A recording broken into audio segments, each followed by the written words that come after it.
semua keputusan deputi yang mengatur terkait dengan petunjuk penggunaan aplikasi, gitu ya. Jadi kalau Parlemen lebih banyak juknisnya, kemudian keputusan deputi terkait dengan panduan aplikasi dan standar dokumen pemilihan. Nah, standar dokumen pemilihan itu ada 3 ya, nomor 3, 4, dan 5. Nomor 3-nya itu terkait tender sama seleksi ya kalau nggak salah. Kemudian nomor 5 terkait pengadaan langsung dan penunjukan langsung. Nah, kemudian fitur-fitur yang ada di SPSE 4.3, yang pertama ada untuk proses pemilihan ya, transaksi. Nah, yang transaksi ini artinya antara Pokja pemilihan sama pejabat pengadaan itu transaksinya melalui sistem. Jadi Pokja pemilihan mengumumkan tendernya, pejabat pengadaan mengumumkan pengadaan langsung, nanti penyedianya masuk ke sistem untuk memasukkan penawaran, gitu ya. Jadi kita punya tender, pengadaan langsung, dan penunjukan langsung itu transaksinya melalui sistem. Kemudian ada juga yang sifatnya pencatatan, gitu ya. Nah, pencatatan ini biasanya digunakan untuk yang non SPK, nilainya di bawah 50 juta, yang pengadaan langsung.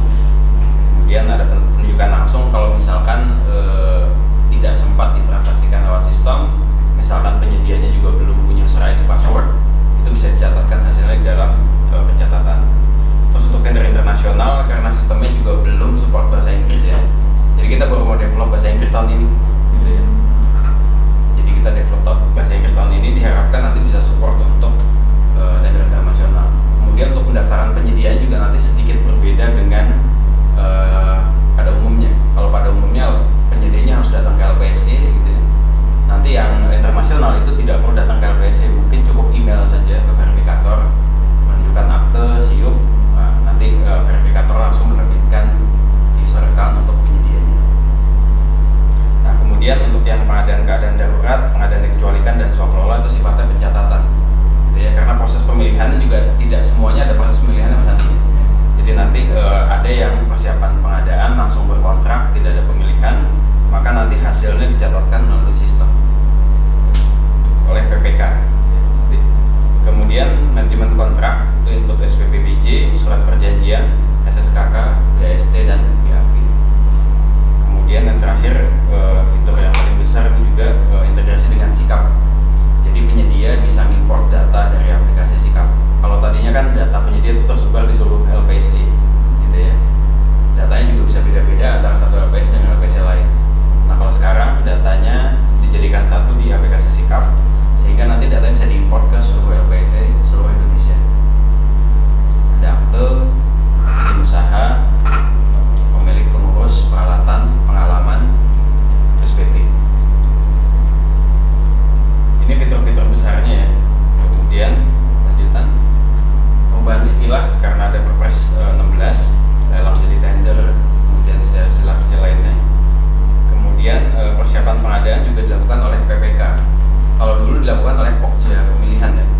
Jadi upload KAK atau spek, kemudian input HPS, kemudian rancangan kontrak. Kalau dulu dilakukan oleh Pokja pemilihan. Rancangan kontrak masuk dalam standar dokumen pengadaan kalau dulu. Nah, kalau sekarang dipisah. Jadi yang upload rancangan kontrak diinputkan oleh PPK. Nanti digabung menjadi satu kesatuan utuh oleh Pokja pemilihan pada saat mengumumkan dokumen pemilihan. Kemudian ada satu tambahan user, yaitu kepala unit pengelola pengadaan barang jasa ya. Karena nanti urutannya dari PPK dikirim ke UKPBJ. Nah, nanti kepala unit pengelola pengadaan barang jasa itu yang akan mendistribusikan paket ke Pokja pemilihan. Jadi misalkan ada satu paket datang ke kepala unit pengelola pengadaan barang jasa, nah nanti kepala unit pengelola pengadaan barang jasa yang akan membagikan ke Pokja pemilihan. Kemudian standar dokumen pemilihan kalau di 4.2 dulu ada format inputan form ya.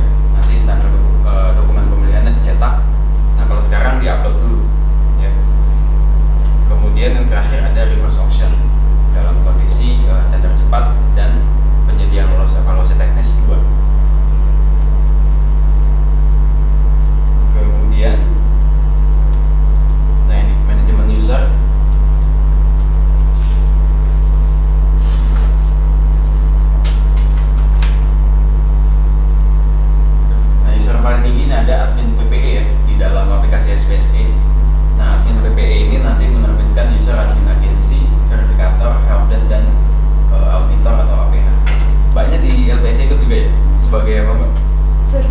Verifikator ya. Verifikator nanti lebih kepada itu ya, approval user ya. Nah tadi mungkin yang relevan itu ya penyedia internasional kita rencanakan di develop tahun ini. Nanti mungkin yang tadi vendor asing tidak perlu datang ke LPSI. Tapi ini tuh discuss ya, tapi nanti bisa berubah. Nah kemudian nanti admin agensi menerbitkan user-user PPK, kepala unit pengelola pengadaan barang jasa, anggota Pokja dan pejabat pengadaan. Nah kalau di sini admin agensi di LKPP dipegang di LPSC ya kalau nggak salah ya. Nah nanti LPSC di LKPP itu menerbitkan akun ini. Jadi nanti kalau ada PPK yang belum punya user account, ini kan banyak mutasi nih kemarin. Mungkin PPK juga akan berubah gitu ya, pindah ke eselon 4 kalau nggak salah. Nah itu nanti silakan datang ke LPSC untuk diterbitkan user account PPK. Nah kemudian nanti user admin agensi juga membuat UKPBJ. Nah UKPBJ ini hanya data saja, ya. Jadi data master, nanti ada simulasi aplikasinya. Kemudian admin agensi menerbitkan user kepala unit pengelola pengadaan barang jasa dan diasosiasikan UKPBJ-nya namanya apa? Misalkan UKPBJ LKPP. Nah dalam hal ini banyak pertanyaan juga, dalam hal UKPBJ belum terbentuk gitu ya, maka kepala unit pengelola pengadaan barang jasa ini diperankan oleh kepala WLP. Ya Mbak. Nah dalam hal tadi ya UKPBJ belum ada, maka kepala unit pengelola pengadaan barang jasa diperankan oleh kepala WLP.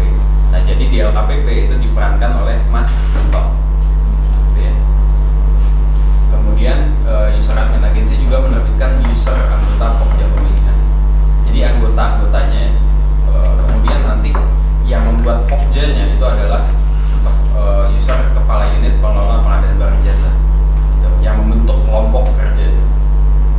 Nanti ada demonya juga, kita simulasi. Ya, secara umum ini manajemen user sebelum dilakukan tender ya.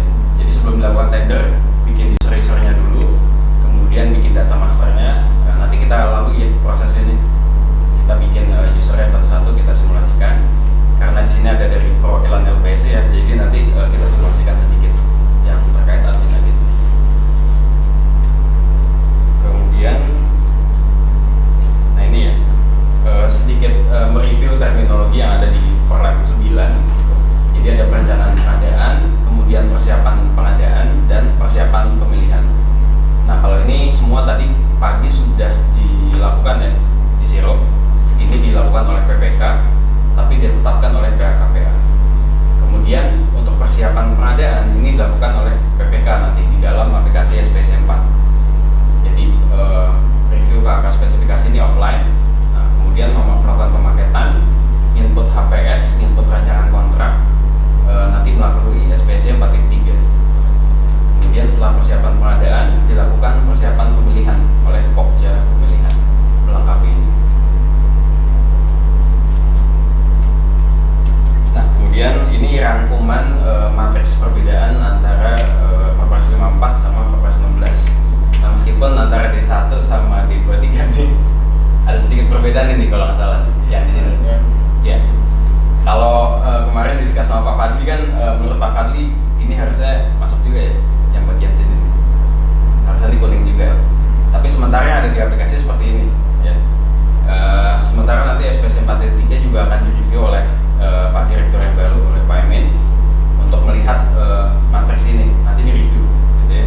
Tapi sementara yang ada di aplikasi adalah ini. Jadi yang merah ini adalah metode pemilihan yang dulu ada di Perpres 54, tapi di Perpres 16 itu dihapus. Nah untuk yang kuning ini adalah metode pengadaan yang baru di Perpres 16. Kemudian yang seperti ini abu-abu ini yang tetap di Perpres 54 ada, di Perpres 16 juga tetap ada.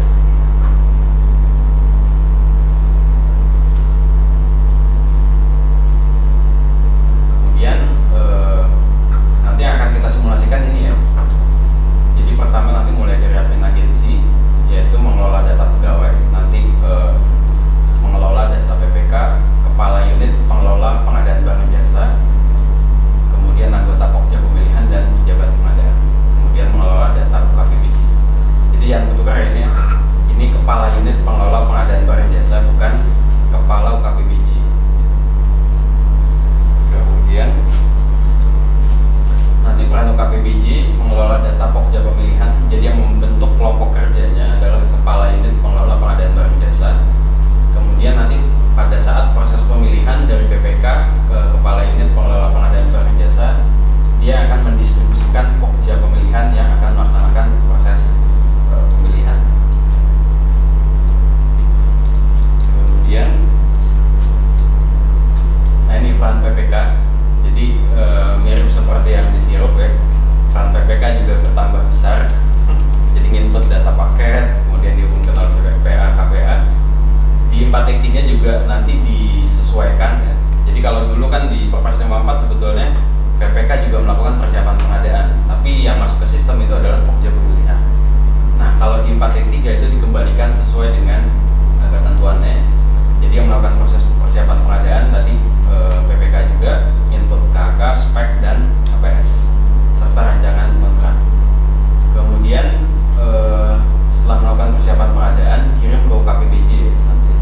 Nah, kemudian nanti setelah proses pemilihannya selesai, PPK juga memasukkan data-data kontrak ya, mulai dari tender dan non tender. Jadi nanti yang tender input SPPBJ, surat perjanjian, BAST, dan BAP. Kemudian untuk menu non tender juga sama, input SPPBJ dan lain. Nah, kemudian yang terakhir nih agak cukup berat ya bisa dibilang.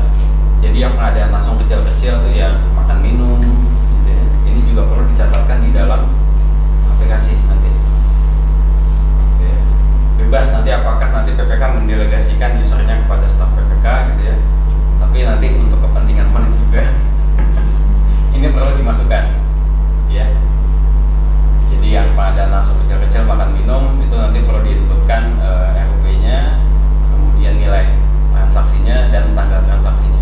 Nanti kita ada demo juga.